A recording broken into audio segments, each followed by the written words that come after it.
दोस्तों, great catastrophe fail हो गई, मोनार्क्स हार गए, दुनिया बच गई। लेकिन सवाल यह है, क्या यह सच में एंड है या यह सिर्फ एक पॉज है? सोंग जिनवू जानता है कि मोनार्क्स कंप्लीटली डिस्ट्रॉय नहीं हुए। वो वुंडेड हैं, स्कैटर्ड हैं, लेकिन खत्म नहीं। और जब तक वो एग्जिस्ट करते हैं, दुनिया सेफ नहीं है। आज की कहानी उस चैप्टर की है जहां जिनवू एक ऐसा फैसला लेता है जो उसकी पूरी जिंदगी की सबसे बड़ी सैक्रिफाइस हो सकती है। ग्रेट कैटास्ट्रोफी के बाद दुनिया धीरे धीरे नॉर्मल होने की कोशिश कर रही है। सोल में डैमेज्ड बिल्डिंग्स रिपेयर हो रही हैं, सिविलियंस अपने घर वापस आ रहे हैं, हंटर एसोसिएशन ग्लोबली एक हीरो की तरह सेलिब्रेट हो रही है। और संग जिनवू, जिसने इस पूरी लड़ाई को लीड किया, वो अचानक दुनिया का सबसे फेमस इंसान बन गया है। लेकिन जिनवू सेलिब्रेशंस में नहीं है। वो एक क्वाइट जगह पर बैठा है, सिस्टम से बात कर रहा है। सिस्टम एक इंपॉर्टेंट इंफॉर्मेशन देता है। तीनों मोनार्क्स डिफीटेड हैं, लेकिन डिस्ट्रॉयड नहीं। वो अपनी कोर एग्जिस्टेंस में सरवाइव कर गए हैं और वो रिजेनरेट होंगे। कितने टाइम में, यह अनक्लियर है, लेकिन वो वापस आएंगे। जिनवू ये सुनकर एक डिसीजन की तरफ बढ़ता है जो उसके मन में कई दिनों से था। वो सिस्टम से एक स्पेसिफिक क्वेश्चन पूछता है, क्या कोई ऐसा तरीका है जिससे मोनार्क्स को परमानेंटली डिस्ट्रॉय किया जा सके? सिस्टम एक पल साइलेंट रहता है, फिर जवाब देता है, हाँ, एक तरीका है, लेकिन उसके लिए जिनवू को मोनार्क्स के डायमेंशन में जाना होगा, उनकी होम डिमेंशन में, और वहां उनके कोर को डिस्ट्रॉय करना होगा। मोनार्क्स का होम डिमेंशन, यह सुनकर जिनवू के मन में इमेजेस आती हैं। वो जगह जो किसी इंसान के लिए बनी नहीं है, जहां मोनार्क्स अपनी फुल पावर में हैं, जहां कोई बैकअप नहीं होगा। यह एक वन वे मिशन हो सकता है। जिनवू ये क्लियरली जानता है। वो माँ और बहन को सेफ लोकेशन से वापस बुलाता है। दोनों घर आती हैं।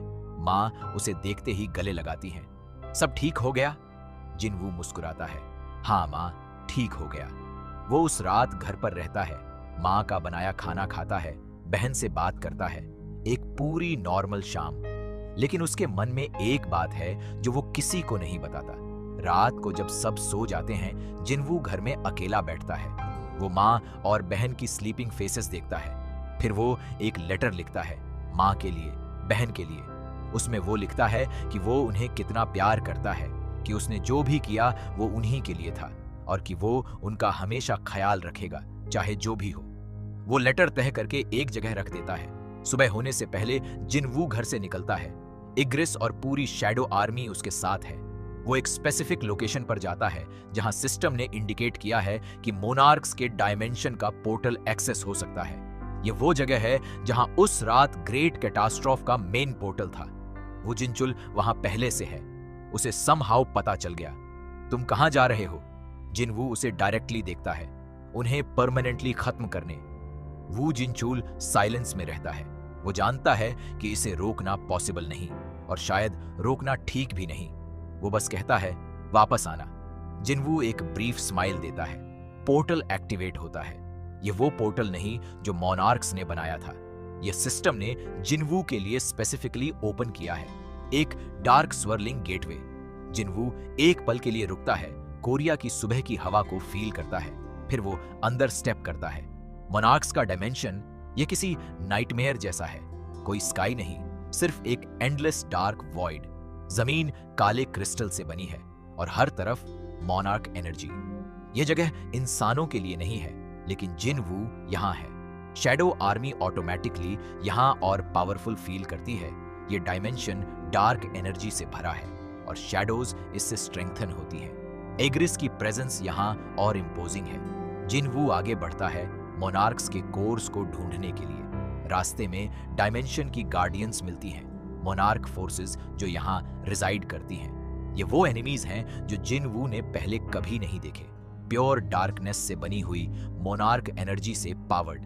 लेकिन यहाँ जिनवू की शैडो पावर भी एम्प्लीफाइड है। शैडो आर्मी इन गार्डियंस को एफिशिएंटली हैंडल करती है। डीप इनसाइड डायमेंशन तीनों मोनार्क्स के कोर्स मिलते हैं। ये फिजिकल बॉडीज नहीं हैं, ये प्योर एनर्जी कॉन्सेंट्रेशंस हैं, ग्लोइंग ऑर्ब्स जिनमें मोनार्क्स की कॉन्शियसनेस एग्जिस्ट्स करती है। वीकेंड है लेकिन स्टिल पावरफुल। जिनवू उनके सामने खड़ा होता है। तीनों कोर्स सिमुल्टेनियसली रिएक्ट करते हैं। वो फील कर सकते हैं कि शैडो मोनार्क आया है। फ्रॉस्ट मोनार्क की कॉन्शियसनेस कहती है, तुमने यहां तक आने की हिम्मत की, तुम नहीं जानते कि यहां से वापस जाना पॉसिबल है या नहीं। जिनवू जवाब देता है, मुझे पता है, लेकिन तुम्हें यहां छोड़कर जाना पॉसिबल नहीं। और वो अटैक शुरू करता है। तीनों कोर्स एक साथ डिफेंड करते हैं। ये एक इंटेंस फोकस्ड बैटल है। जिनवू की शैडो एनर्जी तीनों कोर्स को सिमल्टेनियसली टारगेट करती है। यह लड़ाई फिजिकल नहीं, यह एनर्जी वर्स एनर्जी है। जिनवू की शैडो मोनार्क पावर और तीनों मोनार्क्स की कंबाइंड कोर एनर्जी दोनों एक दूसरे को पुश कर रहे हैं। जिनवू को फील होता है कि उसकी ओन एनर्जी ड्रेन हो रही है। यह डायमेंशन उससे भी पावर ले रहा है, लेकिन जिनवू नहीं रुकता। वो माँ का चेहरा याद करता है, बहन की हंसी याद करता है, उस शहर को याद करता है जिसे उसने बचाया, और वो एक फाइनल कंप्लीट रिलीज करता है अपनी सारी शैडो मोनार्क पावर एक मोमेंट में, एक डायरेक्शन में, तीनों कोर्स पर। एक massive explosion of shadow energy. तीनों कोर्स सिमल्टेनियसली शैटर होते हैं और उसी मोमेंट में डिमेंशन खुद कोलैप्स होने लगता है। मोनार्क्स के कोर्स डिस्ट्रॉय होने के बाद यह डायमेंशन एग्जिस्ट नहीं कर सकता। जिनवू के पास बहुत कम टाइम है।